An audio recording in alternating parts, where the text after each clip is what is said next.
Okay, this is Orlando Wilson. What I want to talk about in this video is terminology. And the reason for this video is I posted an article recently on social media, video, reference, counter surveillance, etc. And I had a gentleman write a very long comment on LinkedIn about how the terminology was wrong, etc. He also went out of his way to send me a very nice, long, private message, personal message of why the terminology was wrong. Okay, thank you very much, appreciated. You know what, I've been using the term counter surveillance, and it's been used by people I've been working with when I started training many years ago for the past over 35 years. This is where terminology these days, there's lots of different terminology for lots of different things, especially in the security world, close protection world, etc. And you know what? Is a certain term wrong? Is a certain term right? Well, it depends. I would say there's nothing right, there's nothing wrong.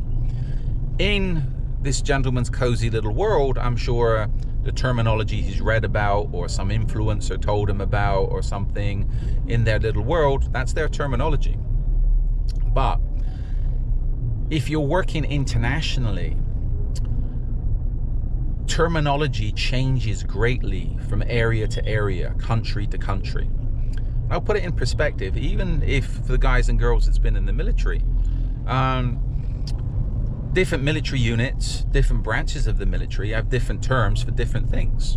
What can mean something in one branch of the military can mean something else in another branch. Even you were talking about the meanings of different words.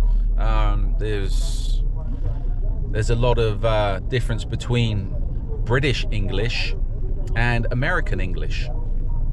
There's lots of different words that mean different things. So terminology varies greatly. If you're operating somewhere, you need to work out within your team, within your group, etc., what terms you're going to be using for specific things, specific objects, specific code words, etc.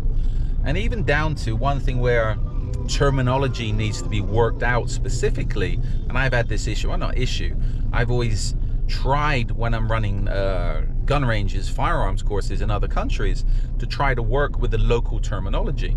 And some of it might be, I know some of it is a lot different than say standard British Army terminology.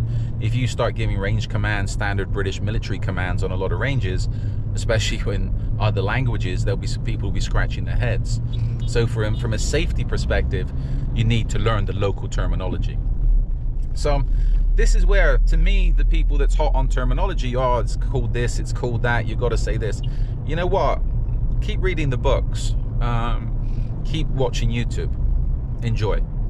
But in reality, terminology, as long as people understand, makes no difference. To me, it's as long as people understand what you're talking about. And again, usually the terminology, especially if you're operating in other countries, needs to be as simple as possible. If you come in, and I know there's a lot of people these days that like to, and the Americans are always the ones for it, but I think how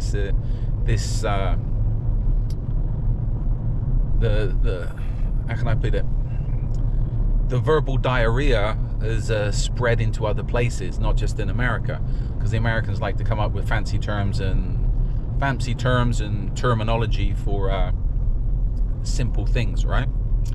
Anyway, as I said, if you're running operations, if you're running courses, etc., work out the terminology within your company, within your group, and ensure everybody knows it.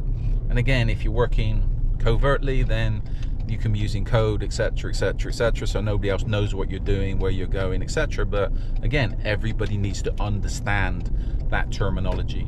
And again, it varies greatly from group to group, area to area, country to country, etc. So if you're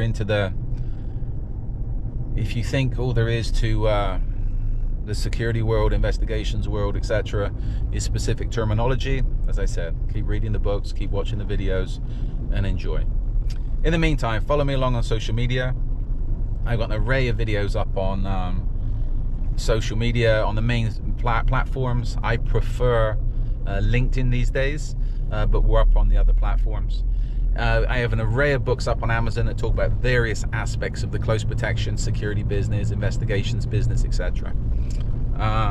We will be running our courses again in 2025. We've taken a break because we've been too busy doing other things in other places.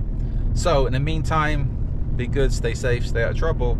And as far as terminology is concerned, as long as you understand what people are saying and you understand the meaning, and people are explaining things properly, I don't see much of a problem. Anyway, be good, stay safe, stay out of trouble.